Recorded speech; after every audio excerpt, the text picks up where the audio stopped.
And an insane trailer for the new Dragon Ball Super remake just dropped, guys. Hot news is coming. I didn't even expect this. Close your eyes and make a wish to Shenlong with me. 1, 2, 3. Shenlong made this remake bring us Super Saiyan 4. Could it be? Roll the drums, guys, and come running to see all the news from Dragon Ball and its grand world.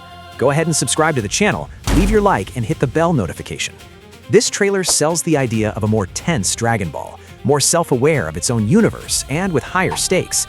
It positions Goku not just as the protagonist, but as a central piece of a system that could collapse, while Beerus stops being just a spectator.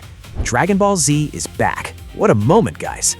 If we compare with the classic version of Beerus' introduction in Dragon Ball Super, and even with Dragon Ball Z Battle of Gods, the first glaring difference is in the narrative tone.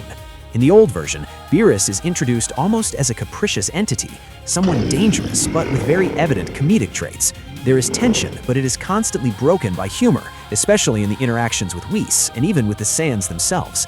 In this remake trailer, however, what is built is a much denser and more calculated aura.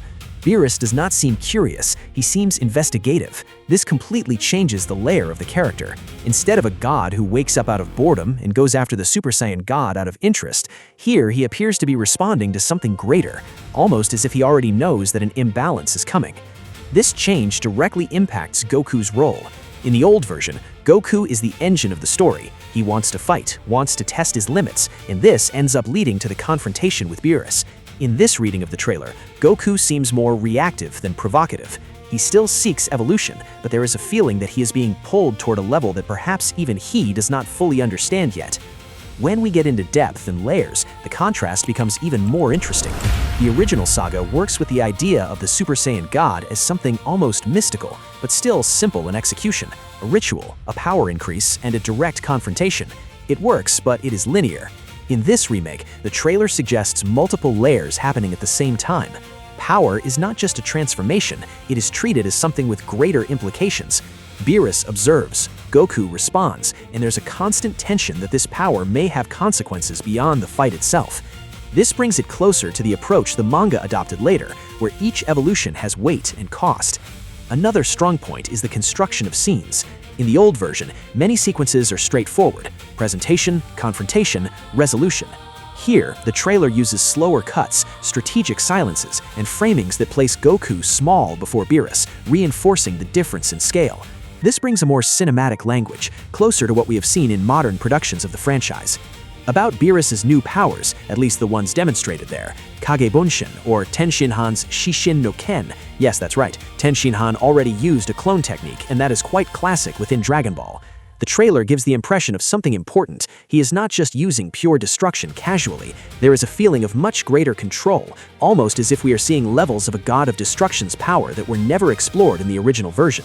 Small gestures, more concentrated energy, and especially the absence of exaggerated effort indicate that what we saw before was just the surface. This opens space for an interesting interpretation. This remake could be recontextualizing Beerus to align with what came later in the manga, where it is implied that he is far above what he initially demonstrated.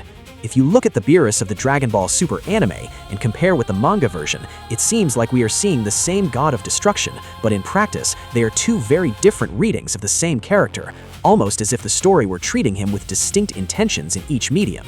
In the anime, Beerus enters the story with a massive impact, almost like a force of nature impossible to reach. When he first appears, facing Goku in Super Saiyan God form, there is that clear feeling that it is just the beginning of something much greater. But as the anime progresses, especially after the Tournament of Power, that image gradually softens. Beerus is still strong, still above, but the script begins to place other characters very close to that level. The presence of Jiren, for example, already breaks part of that absolute aura because he is introduced as someone who surpasses even gods in certain aspects. And when Goku reaches Ultra Instinct, the narrative practically suggests that he has entered the same divine territory, something that before seemed unattainable. This creates a curious effect in the anime. Beerus stops being an unreachable chest and becomes more of a high parameter within a system that is always scaling. He is still relevant, but he is no longer that impossible abyss that he seemed at the beginning.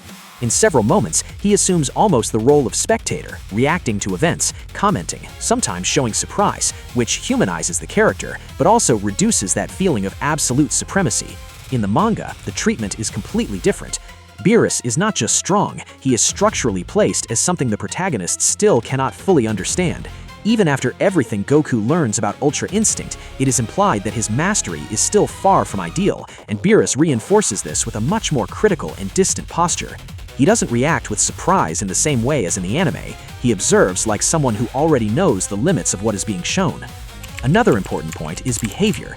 In the anime, Beerus has far more comedic moments, especially involving food, laziness, or exaggerated reactions. He is dangerous, but is also used as tension relief. In the manga, that side exists, but it is much more controlled. When he appears, the feeling is of authority. He doesn't need to prove anything, doesn't need to raise his voice. His very posture already carries weight. In terms of combat, the anime almost never shows Beerus fighting seriously after the initial arc. This limits the audience's perception of his true level. The manga, on the other hand, constantly suggests that he is holding back, that what was seen doesn't come close to representing his full power. There is a silent construction there, as if at any moment he could reveal something much greater, but the story holds that back on purpose. At the core, the main difference is this. In the anime, Beerus starts as an unreachable peak and gradually gets brought closer to the other characters, while in the manga, he remains an outlier, something still beyond reach even with all the new transformations and techniques. If we translate that into narrative feeling, the anime uses Beerus as a gateway to the divine level, while the manga uses Beerus as a constant reminder that that level has not yet been fully achieved. Anyway, in the middle of all this, something comes to mind, and perhaps the most intriguing point would be the possible connection with Dragon Ball Daima. If this trailer really points in that direction, then the remake would not just be a visual update, but a narrative bridge. Dragon Ball Daima works with concepts tied to origin, transformation, and even structural changes in the characters. If Beerus Remake incorporates that, it could mean that the concept of Super Saiyan God will be expanded, and that the origin of this power might be reinterpreted. And perhaps there are elements connecting the Saiyan's past with more ancient forces of the universe.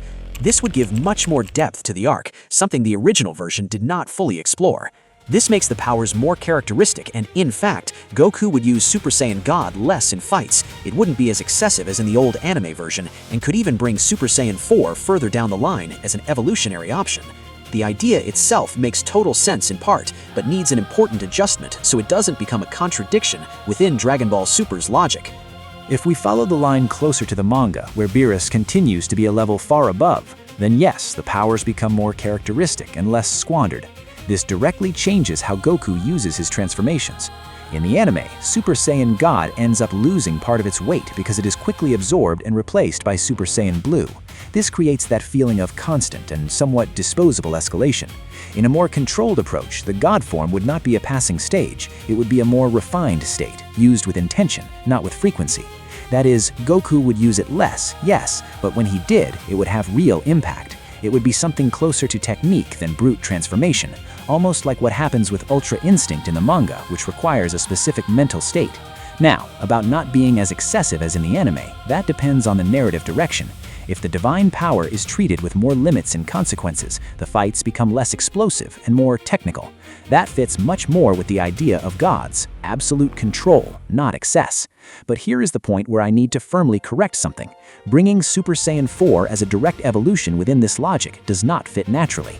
Super Saiyan 4 is based on primitive instinct, raw power, and connection with the Ozaru. The current path of Dragon Ball Super is the opposite: divine control, mental calm, and more refined energy. So if you simply place Super Saiyan 4 as the next step, it breaks the coherence. Now there is a way for this to work, and that's where it gets interesting. If Super Saiyan 4 were reinterpreted not as a primitive regression, but as a fusion between Saiyan instinct and divine control, then yes, it could enter as an evolution.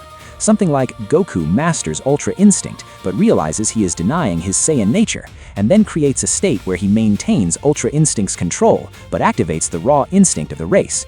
This would transform the concept of Super Saiyan 4 into something new, coherent with Super. In this scenario, Super Saiyan God becomes the refined base, Blue becomes a more technical intermediate state, Ultra Instinct becomes the mental apex, and Super Saiyan 4 would be the hybrid apex. Summing up directly, Goku would use the God form less, the powers would be better developed. That would keep the level more consistent with the manga's Beerus. But Super Saiyan 4 only works if it is built conceptually, more deeply developed than in Dragon Ball Daima, where it became canonical. And so guys, comment down there what you think about this. Do you agree? Anyway, like all good things, the trailer comes to an end, but not before showing him, the Emperor of the Universe, being rebuilt, Hello, monkeys! marking the beginning of his remake as well. The inclusion of Frieza at this point in the story completely changes the impact of the arc. In the old version, Frieza is still out of the game at this point. He only returns later with the golden form. But in this scenario, his presence at the end of the trailer suggests some strong possibilities. First, a direct foreshadowing. Frieza, observing the events involving Beerus and Goku, would indicate that he is already paying attention to the divine level of power emerging. This fits perfectly with the strategic evolution the character had later. Second, it may indicate a reorganization of the narrative timeline. Instead of Frieza appearing later as an isolated threat, he would already be being set up as part of the same power ecosystem that involves gods and evolved mortals. Third, and most interesting, this could be a seed for something bigger, like the most recent version of him thinking of evolutions such as the Black Form. In other words, the trailer would be repositioning Frieza not just as a recurring villain, but as someone who is also walking towards a level comparable to the gods. In the end, analyzing this trailer, what it proposes is a much more mature reinterpretation of the Beerus saga. Less humor, more tension, less linearity, more layers. Goku stops being just the curious fighter and becomes a central piece in a larger system, while Beerus stops being an initial challenge and becomes a constant reference of power. And with Frieza appearing at the end, the message is clear. This is not just a remade beginning, it's the start of a more connected, more planned, and potentially much more deeper narrative line than the original anime version ever was.